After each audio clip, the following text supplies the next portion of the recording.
Il est 20h19 à Yamoussoukro et partout en Côte d'Ivoire. Bonsoir à tous et bienvenue à Yamoussoukro, au cœur de la capitale politique du pays. Deuxième jour de la visite d'État du président Ouattara dans la région du Bélier. Tout d'abord, ces images de l'accueil spectaculaire et le cérémonial militaire réservé au chef de l'État à son arrivée à Thiébissou. La palme de la mobilisation semble être convoitée par les habitants de Thiébissou. Le président a été accueilli par le chef d'état-major général des forces républicaines de Côte d'Ivoire, comme vous le voyez sur ces images, Soumaïla Bakayoko. Ensuite, inclinaison devant le drapeau, puis les honneurs dus à son rang, exécutés par la musique de la garde républicaine, 2 pelotons de l'école de gendarmerie d'Abidjan et 3 sections du 3e bataillon de Bouaké. Comme toute visite d'État, outre les activités officielles et protocolaires, il y a bien sûr les à côté de l'événement. Les commerçants en ont profité pour faire recette et ce fait pour le moins insolite, l'homme statue, autre attraction de la fête, Laetitia Manglé. Personne ici à Thiébissou n'a voulu se faire compter cette visite historique du chef de l'État dans le Bélier, quitte à suivre le meeting depuis un tracteur ou à grignoter quelques minutes de sommeil pourvu que l'on soit de la fête. Je suis content de l'arrivée du président, mais compte tenu de la place, je suis obligé de venir me refuser là à cause du soleil. Population venue des 4 coins du pays, président de la République sur place à Thiébissou, tout est réuni pour les plus ingénieux qui ont décidé, eux, de faire de cet événement une occasion de réaliser une cagnotte. Il attend un peu d'argent parce que la couleur du pays que j'ai porté, ça me plaît aussi et je sais que ça lui plaira. On est chargé de rendre la ville propre, ramasser les saletés, nous donne de l'argent, on nous paye par jour, 2500 par jour. Partout le président passe, nous sommes là. Nous, on était pour la TGV hier, le TGV est venu ici, d'ici il va tout maudit, ici de suite. Souvent la population n'est pas au courant que le président arrive, donc en bonheur des trucs comme ça, nous les attirons pour venir assister au meeting. Tu veux investir 5 000 francs, on va avoir peut-être 100 000 francs. Bien comme 100 000 francs, on va avoir peut-être 200 000, 300 000. Partout il va, avec mon moyen maigre là, je le suis, après je le fais photo depuis les terres choses à l'opposition. Souvent d'autres se plaignent qu'ils n'ont pas l'argent, mais la plupart nous montrent qu'ils l'aiment, mais ils n'ont pas de moyens. Donc souvent quand on est comme ça, on casse le prix. Ça marche plus que d'habitude, ça marche trop même.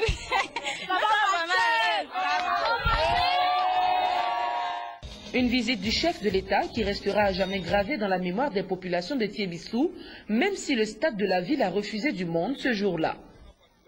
Une fois sur place au stade municipal de Thiébissou, le chef de l'État a présenté ses solutions pour la renaissance du département. Le chef de l'État a aussi de nouveau appelé à l'union des enfants d'Houphouët-Boigny afin d'accélérer la marche du pays qui a retrouvé le bon chemin pour parvenir au développement. C'était au cours du meeting qu'il a prononcé ce matin à Ouattoré.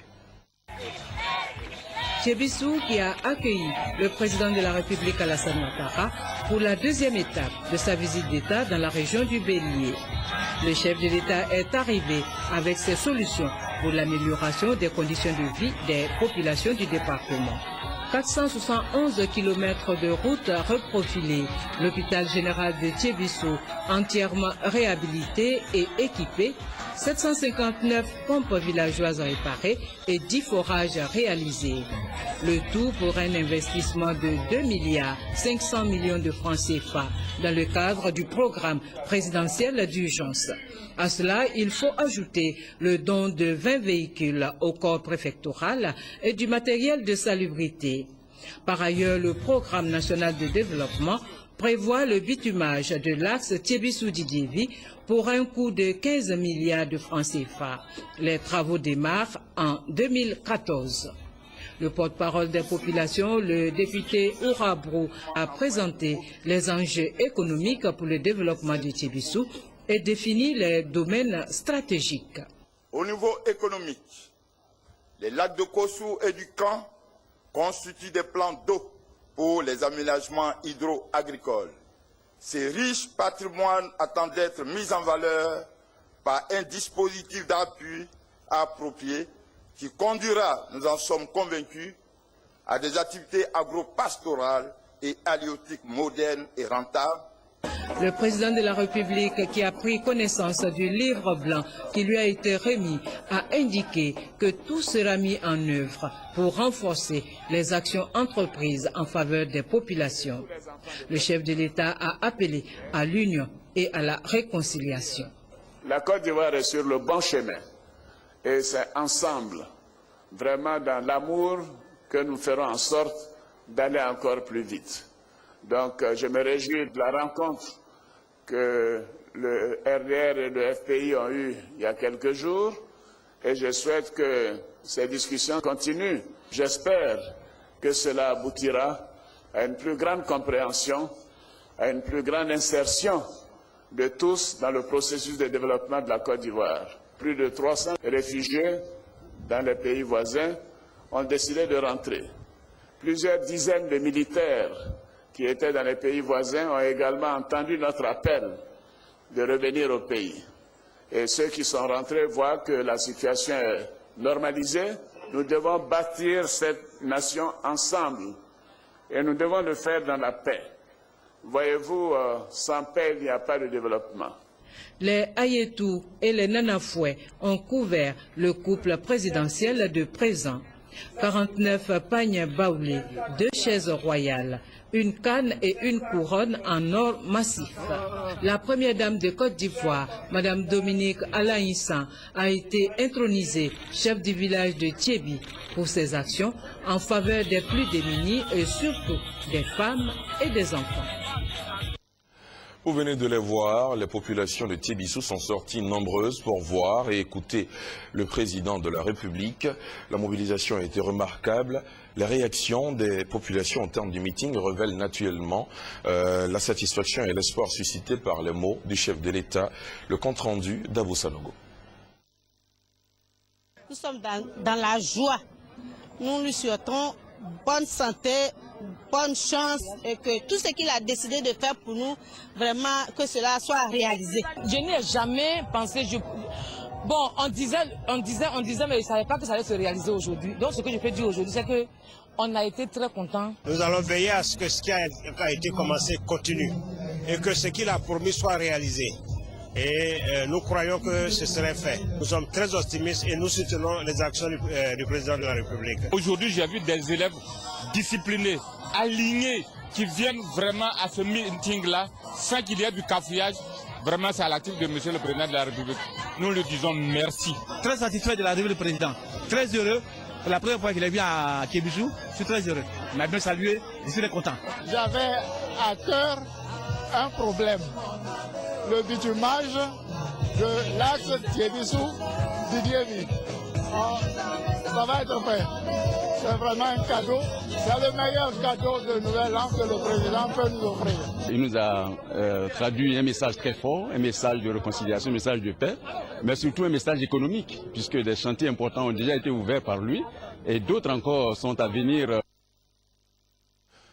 Avant de se rendre à Tébissou ce matin, le président Alassane Ouattara a marqué un arrêt à Bomi-Zambo, village de feu, le chancelier Germain Kofi Gado. Occasion pour le chef de l'État de saluer la famille de l'illustre disparu et poser une gerbe de fleurs sur sa tombe. Thomas Guessambi.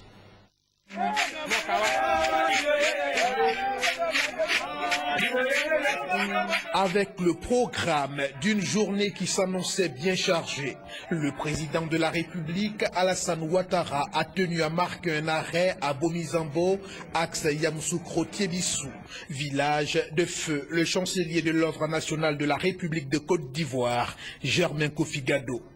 Pour la tribu Bomi, c'est un privilège, c'est un honneur. D'où l'accueil teinté de beaucoup de symboles significatifs réservés au président de la République, à son épouse et à la délégation qui l'accompagne. En faisant cette escale, le président de la République voulait se souvenir d'un serviteur émérite de l'État des Côtes d'Ivoire. Un souvenir qui s'est matérialisé par le dépôt d'une couronne sur la tombe de celui qui a été ministre de l'Intérieur dans le gouvernement d'Houphouët-Boigny, puis ministre d'État et grand chancelier de l'ordre national environ un quart de siècle. En se souvenant de lui, le président de la République amène ainsi les Ivoiriens à se souvenir d'un homme de culture et de celui qui a été président de la Fédération ivoirienne de football et du stade d'Abidjan. Dans cet honneur, la famille de l'illustre disparu a eu une place de choix, elle qui s'est entretenue avec le couple présidentiel.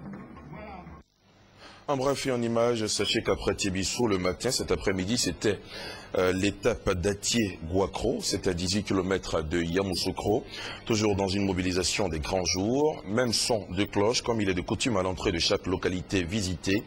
Les traditionnels honneurs militaires, saluts aux couleurs, puis l'office des honneurs exécuté par la musique de la garde républicaine, les éléments de l'école de gendarmerie d'Abidjan et ceux du 2e bataillon d'infanterie de Daloa aux commandes. Atié-Guakro a aussi eu droit à son meeting, véritable aubaine pour la population de présenter leurs doléances au docteur Alassane Ouattara, qui n'a pas manqué d'en appeler à la culture de la paix et la nécessaire réconciliation nationale entre les fils et filles du pays sans exclusion aucune. Le chef de l'État salue aussi la dimension de l'accueil qui lui a été réservé par le peuple nananfoué. Je vous propose maintenant d'écouter le chef de l'État. Atié-Guakro m'a reçu avec beaucoup d'affection, grâce au chef de canton et bien évidemment également parce que vous avez cru en ce que je vous avais promis. Je vous avais dit que j'étais un homme d'engagement. Je venais vous dire ce que j'envisagerais de faire si j'étais élu président de la République. Je vous ai parlé de ma détermination à améliorer les conditions de vie de nos concitoyens, que ce soit dans le domaine de l'école, de la santé, des infrastructures, de l'eau potable, de l'électricité, des routes, et j'en passe. Et j'avais également, à cette époque déjà, parlé de la nécessité de nous rassembler, de nous réconcilier. J'avais beaucoup parlé de pardon, parce que je sais que les populations, et notamment certains chefs, ont beaucoup souffert de la crise militaro-politique et également des événements de la crise post-électorale en 2010. Et je suis confiant, connaissant la générosité du peuple baoulé, que ce pardon, vous l'avez donné et que vous avez pardonné, et je voudrais vous remercier pour cela.